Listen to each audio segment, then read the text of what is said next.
কলম। কি? কলম কলম। সালা কি লাগস? ওই ওই দেখান। স্যার হিমু আমাকে অনেক ডিস্টার্ব করতেছে। এক্ষুনি আমার ক্লাসরুম থেকে বের হয়ে যাও। Get out. ওই শুভ্র দাঁড়া। কিরে সমস্যা কি? ডাকি শুনুস না বাবার স্যার? আজকে এক্সামের মধ্যে দেখাইতে বলল। কি করলি তুই? আমরা এক ক্লাসে পড়ি, একদিন একটু দেখাবি না? এই ও তোমাকে কেন দেখাবে? তোমার নিজের কি ব্রেন নাই? তোমার কি জ্ঞান বুদ্ধি কিচ্ছু নাই? তুমি বাসা থেকে পড়াশোনা করে আসতে পারো না? তুমি চুপ থাকো, আমি তোমার সাথে কথা বলতেছি। তো তো ঠিকই বলছে, তুই বাসার থেকে লেখাপড়া করে আসতে পারস না? তুই কিন্তু মুখে মুখে কথা বলতেছিস। হ্যাঁ করতেছি তো, কি হয়েছে? কি করবি তুই? কি করবো না? আরে করতেছি তুমি। ছাড়ো ছাড়ো বলছি, ছাড়ো। বেয়াদব ছেলে, রাস্তাঘাটে গুন্ডামি শুরু করছো? বস্তির ছেলে কোথাকার। তোমার তো দেখতেই বোঝা যায় যে তুমি একটা বস্তির ছেলে। কি রে তুই এখানে বয়া কি করতাছ? গেম খেলতেছি মামা, গেম খেলতেছি। তুমি এখানে বয়া বয়া গেম খেলতাছো আর ওদিকে তোমার পাখি লেগ পারে একা একা বয়া রয়েছে। কে ইরা? হ্যাঁ যাও একটু আদর যত্ন কইরা দিয়া হও মামা। ইরা ইরা কি ব্যাপার রকি, কিছু বলবা? তুমি জানো না কি বলবো? শোনো, আমি তোমাকে আগেও বলছি, এখন আবার বলছি, তোমাকে আমি পছন্দ করি না আর কোনোদিন করবো না। পাস শেষ। আসিফ আর রকির কথাবার্তা শুনে তো সুবিধার মনে হলো না। রকি ইরার কাছে গেল, ইরা লেকের পারে একা বসে। আরে ধুর, আমি ইরাকে নিয়ে কেন ভাবতেছি? কিন্তু রকি ছেলেটাও তো ভালো না, আবার ইরার সাথে কোনো ঝামেলা করবো না তো? প্রেম করে যেটা করতাম সেটা করে ফেলি। আরে কি আশ্চর্য! রকি রকি হাত ছাড়ো। রকি রকি ওই তোর সাহস কত? কি হইছে? হ্যাঁ কি হইছে? আমি নিজে যতই খারাপ হই না কেন, আমার তো মা নাই, তোর তো আছে। হ্যাঁ, একটা মেয়ের সম্মান কই থাকে তুই জানোস না? এরপর থেকে যদি এরম করার কথা কখনো ভাবস, বিজিটারে বইলা তোরে কেমনে ক্যাম্পাস থেকে বের করতে আমার খুব ভালো করে জানাস। কি আবার এমনি ফেল করে তাকায় আসুস কেন? যা। হিমু, ধন্যবাদ তোমাকে। ধন্যবাদ দেওয়া লাগবে না, তোমার জন্য আসি নাই আমি। আমার তো ছোটবেলায় মা মারা গেছে, কিন্তু আমি ছোটবেলা থেকেই দেখছি আমার বাবার আমার মায়ের জন্য কতটা সম্মান আছে। আমি নিজেও যতই খারাপ হই না কেন, আমার বাবা আমারে শিখাইছে মেয়েদের কেমনে সম্মান করতে হয়। বলে সেদিন তুমি চর মারার পরও চুপ থাকতাম না।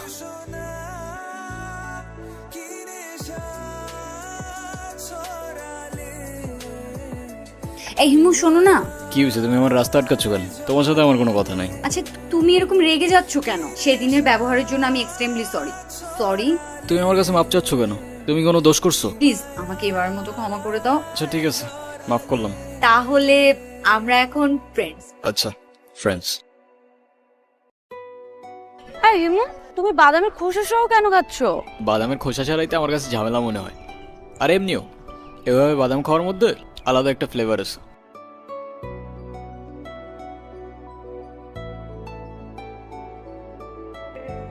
এরা আমার না মনে হয় এখন যাওয়া উচিত, বাবার শরীরটা খারাপ। উচিত মানে কি? এক্ষুনি যাবে? যাও যাও যাও, তাড়াতাড়ি যাও। আচ্ছা তুমি সাবধানে যাও তাহলে। আচ্ছা এই হিমু, এটা ধরো। এগুলো কেন? এখন থেকে তোমাকে গুছিয়ে দেওয়ার দায়িত্বটা আমিই নিলাম। Hello Himu, good morning.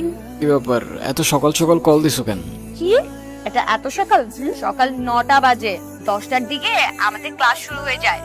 কালকে তোমাকে আমি যা যা কিনে দিয়েছি ওগুলো পরে পরিপাটি হয়ে তারপরে আসবে, ঠিক আছে? আচ্ছা ঠিক আছে। কিরে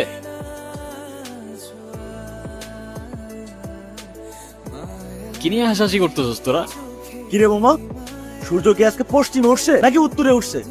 যে কিনা ঠিক মতো কখনো ক্যাম্পাসে আসে না, সে আজকে ক্লাস টাইমের আগে ক্যাম্পাসে এসে হাজির। মানে কিছু বুঝতেছি না আমি। তোর এই জাদুর রহস্যটা কি মামা, বলতো আমারে? আছে এক জাদুকর, যে তার রহস্যময় জাদু দিয়ে চেঞ্জ করে বলছে আমাকে। মানে সেই জাদুকরটা কে? আমাদেরকে বল, আমরাও একটু শুনি। আরে কিছু জিনিস থাক না গোপন। জানিস হিমু, তোকে যদি আগে দেখতাম তাহলে এই কর্তব্যটা ফ্রিতেই করতাম না। আচ্ছা হিমু, তুমি কি কাউকে ভালোবাসো? না ভাই, এসব ভালোবাসাটা আসা আমার দিয়ে হবে না। প্লেট। তুমি শোনো না, তুমি কি আমাকে তোমার লাইফের অনেক ইম্পর্টেন্ট কোনো পার্সন মনে করো? আচ্ছা শোনো, আমরা যখন আমাদের সময় কাউকে দিই, আমরা আমাদের লাইফ থেকে একটা অংশ তাদেরকে দিয়ে দিই, যেটা আমরা কখনোই ফেরত পাবো না। তো যেহেতু আমি তোমার সাথে অনেক সময় কাটাই, তো তার মানে এইটাই তুমি আমার লাইফের ইম্পর্টেন্ট একজন, আমার অনেক ভালো বন্ধু প্লাস আমার বেস্ট ফ্রেন্ড।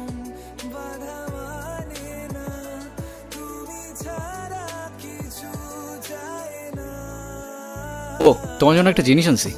বাদাম? কি ব্যাপার, তুমি আবার খোসা সহ করে বাদাম খাচ্ছ? আরে বাবা, আমি পারি না খোসা ছাড়াই বাদাম খাইতে, কি করবো আমি? আচ্ছা তুমি যে এরকম খোসা সহকারে বাদাম খাচ্ছ, আশেপাশের লোকজন যদি দেখে কি ভাববে বলো তো? কি ব্যাপার, তুমি খোসা সহ বাদাম খাচ্ছ কেন? শোনো, যে মেয়ের বেস্ট ফ্রেন্ড খোসা ছাড়িয়ে বাদাম খেতে পারে না, সেই মেয়ের খোসা সহকারে বাদাম খাওয়া উচিত, বুঝলে? নাইস, আমার লাইনে আসতেছো। কিরে ইরা কইরে, দেখছস তোরা? কই, আমরা তো এখানে অনেকক্ষণ যাবত বসে আড্ডা দিচ্ছি, এটাকে তো দেখিনি। আচ্ছা থাক তোরা, দেখ।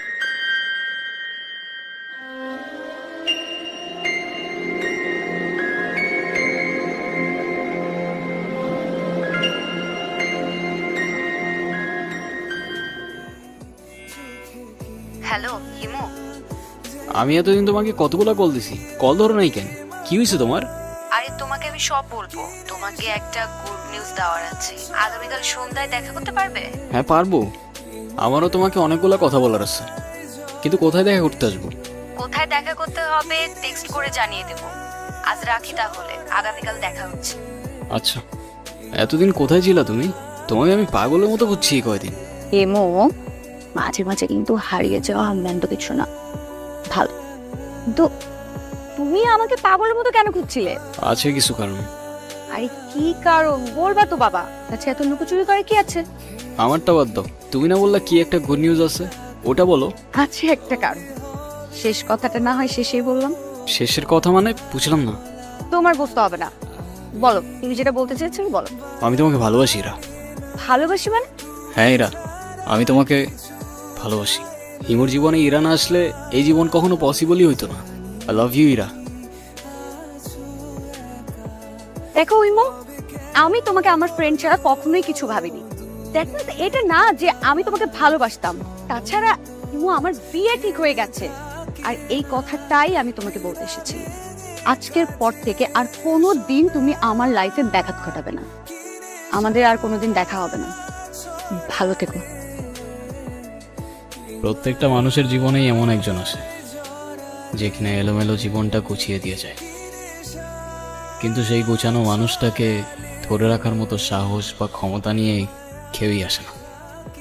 সেদিন বাসায় গিয়ে দেখি পাত্রপক্ষ আমাকে দেখতে এসেছে। আমার বাবা অনেক অসুস্থ হয়ে পড়েছিল হঠাৎ। তার শেষ ইচ্ছে ছিল নিজের হাতে আমাকে বিয়ে দিয়ে যাবেন, কিন্তু তোমার আমার মধ্যে তো তখনও কিছু ছিল না যে আমি বাবাকে বলবো। আমার বাবা তাদের কথা দিয়ে ফেলেছিলেন। আমি জানতাম না যে তুমিও আমাকে ভালোবাসো।